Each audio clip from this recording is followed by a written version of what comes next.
कृष्णा गीता अमृत में आप सभी का स्वागत है। तो हम आ गए हैं भगवत गीता अध्याय 3 श्लोक क्रमांक 8। तो भगवान कृष्ण कर्मयोग के कॉन्सेप्ट को कंटिन्यू कर रहे हैं। तो श्रीमद् भगवत गीता अध्याय 3 श्लोक क्रमांक 8 भगवान कृष्ण कहते हैं, नियतम कुरु कर्म त्वं कर्म जायो हि अकर्मण शरीर यात्रापि चाते न प्रसिद्ध्येत अकर्मण। भगवान कृष्ण कहते हैं, अपना नियत कर्म करो, क्योंकि कर्म न करने की अपेक्षा कर्म करना श्रेष्ठ है। कर्म के बिना तो शरीर निर्वाह भी नहीं हो सकता। तो हम देखते हैं कि किसी को अपनी बॉडी मेंटेन करने के लिए वन मस्ट एक्ट, अपना शरीर के निर्वाह के लिए सबको काम करना चाहिए। संस्कृत में एक कहावत भी है, उद्यमेन ही सिद्धंति कार्याणि न मनोरथे न ही सुपस्य सिंहस्य प्रविशन्ति मुखे मृग, कि खाली ख्याली पुलाव बनाने से कुछ नहीं होगा, कार्य सिद्ध करने के लिए क्या है, मेहनत करनी पड़ेगी। ख्याली पुलाव से कार्य सिद्ध नहीं होंगे।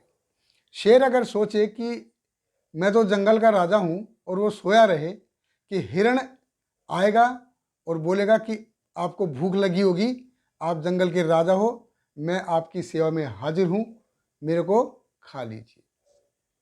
श्रील प्रभुपाद बोलते थे, एट द मोस्ट क्या होगा, हिरण आएगा और उसके ऊपर सुसु करके जाएगा।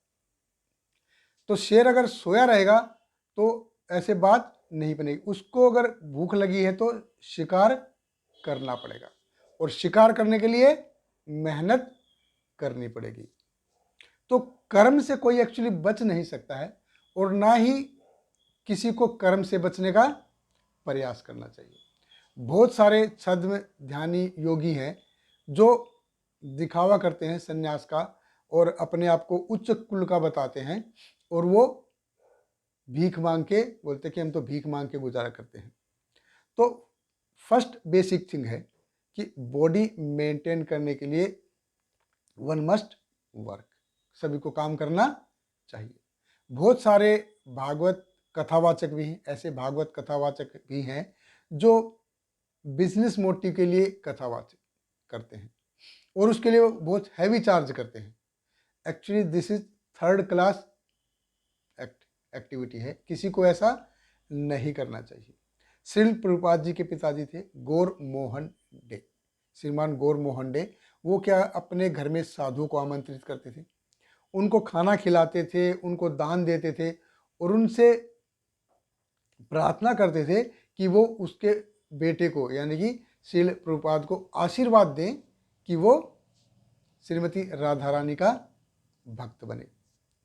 प्रभुपाद जी उस समय छोटे थे, वो देखा करते थे कि एक साधु आता है, वो सभी घरों से पैसा भीख मांगता है, दिन भर भीख मांगता है, और शाम को क्या है, वो अपने बीवी बच्चों के पास चला जाता है। तो किसी को ऐसा करना नहीं चाहिए। तुकाराम महाराज वो बोलते थे कि मैं गृहस्थ हूँ, लेकिन भक्ति का आश्रय लेके मेरे को अपने परिवार का भरण पोषण नहीं करना है कि मैं भीख मांग के गुजारा कर लूँ। श्रील प्रभुपाद बताते हैं कि जो स्वीपर है, गली में झाड़ू मारने वाला जो स्वीपर है, ही वो बेटर देन उस सन्यासी से अच्छा है जो भीख मांग के अपना गुजारा करता है, भीख मांग के अपना काम चलाता है। और अर्जुन, देखिए अर्जुन यहाँ पे ये भूल गया है, अर्जुन गृहस्थ है, वो मिलिट्री जनरल है, और वो भूल गया, वो बोलता है कि मैं तो भीख मांग लूंगा लेकिन युद्ध नहीं करूंगा, वो भूल गया है।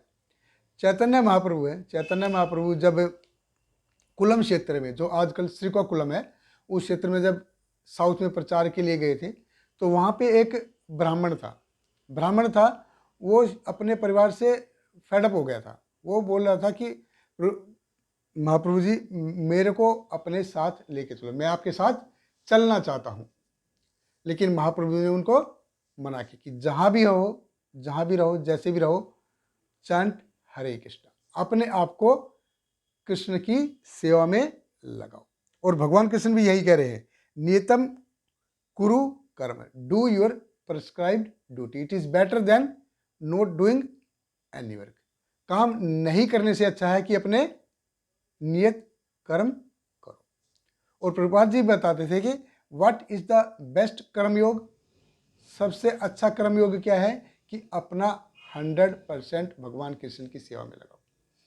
अगर 100% नहीं लगा सकते हो तो 50% दो, 50% भी नहीं दे सकते हो तो 25% दो, अगर 25% भी नहीं दे सकते हो तो 10% दो, अगर 10% भी नहीं दे सकते तो 1% दो। नेहाभिक्रम नाशस्ति प्रत्यवाय न विद्यते स्वल्पमस्य धर्मस्य त्रायतो महतो भयात्।